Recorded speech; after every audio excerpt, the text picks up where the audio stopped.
Selamat pagi Oma Opa, Bapak Ibu, saudara-saudari yang terkasih dalam Kristus. Salam sejahtera untuk kita semua. Kembali lagi bersama saya Irma dan Oma Lili Dias dalam acara Oke Hari Ini, Orang Kudus Hari Ini, edisi 22 April 2023. Selamat pagi Oma Lili Dias. Selamat pagi Irma. Kita berjumpa lagi ya Oma. Oke. Sehat-sehat Oma? Sehat. Puji Tuhan. Oma, hari ini kita mau bercerita tentang siapa Oma? Santo Soter dan Caius. Santo Soter dan Caius, dua orang yang berbeda Oma ya? Ya, Paus dan Martir. Oke Oma, bisa diceritakan Oma bagaimana awal kehidupan dari mereka berdua ini Oma? Kedua santo hari ini, Paus Soter dan Paus Caius tidak hidup dalam tahun yang sama ataupun berdekatan, namun keduanya diperingati pada tanggal yang sama, sehingga nama keduanya disebutkan bersama. Jadi mereka ini adalah dua orang yang betul-betul tidak ada hubungan pertemanan atau keluarga sama sekali Oma ya? Oke. Baik Oma, bisa diceritakan bagaimana kisah kehidupan Santo Soter dan karya kepausan beliau? Soter berasal keluarga asal Yunani yang lahir pada awal abad kedua di Fondi, Campania, Italia. Setelah Paus Anicetus meninggal dunia, Soter terpilih untuk menjadi paus. Ya. Ia adalah paus yang ke-12 yang menjabat sebagai paus dari tahun 166 sampai 175. Ya. Ia menjadi paus pada masa di mana umat Kristiani dianiaya oleh pemerintah Romawi. Ia adalah seorang bapak sejati bagi segenap umat Kristiani. Ia memberikan banyak pertolongan kepada mereka yang miskin. Paus Soter memberikan perhatian istimewa kepada mereka yang dijatuhi hukuman kerja paksa di pertambangan-pertambangan berbahaya. Di pertambangan yang berbahaya. Ya. Mereka dikirimkan ke sana karena mereka tidak mau menyangkal iman kepada Yesus. Orang-orang Kristen yang gagah berani ini senantiasa kelaparan. Mereka juga hanya diizinkan untuk beristirahat sebentar saja. Orang-orang Kristen lainnya dibelenggu dalam penjara-penjara.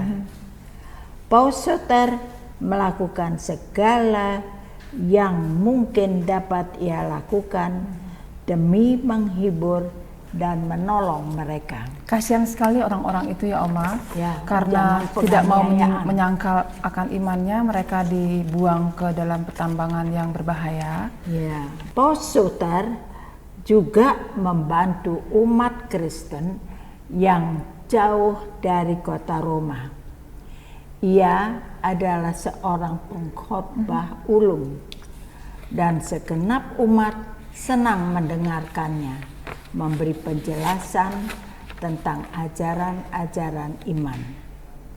Ia mengilhami begitu banyak martir untuk menerima hukuman mati demi Yesus daripada mempersembahkan kurban kepada berhala-berhala Romawi. Dalam masa kepemimpinannya, ia mengeluarkan banyak peraturan yang antara lain mengajak orang-orang Kristen menyambut sakramen Maha Kudus pada hari Kamis Putih. Oke. Lalu bagaimana akhir hidup dari Paus Soter ini Oma? Paus Soter kemudian mengalami kematian sebagai martir. Tapi bagaimana martirnya Tidak dijelaskan. Tidak secara dijelaskan. rinci. Pada tahun 175 setelah melewati masa pontifikat selama 9 tahun. Jenazahnya pertama kali dikuburkan di samping jenazah Petrus. Kemudian diangkut ke katakombe Santo Kalistus. Selanjutnya di bawah kepausan Sergius II dipindahkan ke gereja Santo Sylvester di Roma. Selanjutnya dipindahkan lagi ke gereja Santo Sixtus. Oke. Itu tadi kisah dari Itu Santo mengenai Paus Soter. Oke. Gaius lahir pada abad ketiga. Ia berasal dari daerah Solin yang sekarang masuk dalam negara Kroasia. Gaius menjadi paus menggantikan Paus Eutychianus yang menjabat sebelumnya. Gaius adalah paus kita yang ke-28. Ia memimpin gereja sejak 17 Desember 283 sampai 22 April 296. Saat itu adalah masa-masa yang berat bagi umat Kristus. Sama Masa-masa karena menghadapi penganiayaan dari penguasa Romawi Kaisar Diocletianus. ya. Paus Gaius melakukan segala daya upaya yang dapat dilakukannya demi mempersiapkan umat untuk senantiasa berpegang pada iman meskipun harus berkorban. Agar dapat lebih menolong umatnya, Gaius hidup 8 tahun lamanya dalam ruang-ruang bawah tanah yang disebut katakombe. Katakombe adalah ruangan bawah tanah, tempat di mana umat Kristen biasa berkumpul secara sembunyi-sembunyi untuk berdoa dan menyambut sakramen-sakramen, dan sekaligus menjadi tempat dikuburkannya orang-orang Kristiani yang meninggal dunia.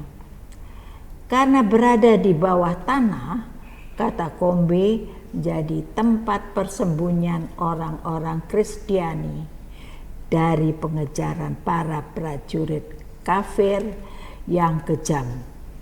Umat Kristen tahu bahwa mereka akan dibunuh jika tertangkap. Dari Paus Gaius, kita mengenal berbagai peraturan yang telah menjadi kebiasaan gereja purba. Tentang para calon imam, ia menerangkan peraturan untuk menerima 4 tahbisan rendah sebelum mereka ditahbiskan menjadi imam. Jadi tidak bisa langsung jadi imam. Ya. Keempat tahbisan rendah itu ialah mereka harus menjadi penjaga pintu, kemudian lektor, ya. terus eksorsis, pengusir setan,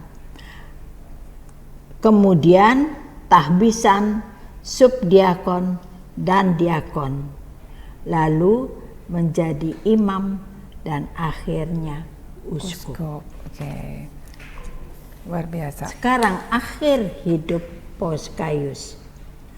Paus Gaius melewatkan masa pontifikat selama 12 tahun. Kemudian ia pun wafat sebagai martir pada tahun 296. Jenazahnya pertama kali ditempatkan di pemakaman Santo Kalistus pada tahun 1631 di tempat yang merupakan rumahnya di Roma, diubah menjadi sebuah gereja. Pada tahun 1880 ketika gereja dihancurkan untuk membangun kementerian perang, relikuinya dipindahkan ke kapela keluarga Barberini. Oke, baik, luar biasa sekali Oma kisah hidup dari Santo Soter dan Caius ini. Mereka dua orang yang tidak ada hubungan sama sekali, tetapi persamaan mereka adalah mereka sama-sama seorang paus dan juga menjadi seorang martir ya Oma ya. Baik, terima kasih sekali lagi Oma. Dan sebelum kita tutup acara ini, kita berdoa bersama. Dalam nama Bapa, Putra dan Roh Kudus, amin. Santo Soter dan Caius, doakanlah kami. Kemuliaan kepada Bapa, Putra dan Roh Kudus, seperti pada permulaan, sekarang, selalu, dan sepanjang segala abad. Amin. Dalam nama Bapa, Putra dan Roh Kudus. Amin. Oma, Opa, Bapak, Ibu, saudara-saudari yang terkasih dalam Kristus, terima kasih atas kebersamaan kita hari ini dan sampai jumpa dalam acara Oke Hari Ini, Orang Kudus Hari Ini berikutnya. Oke hari ini.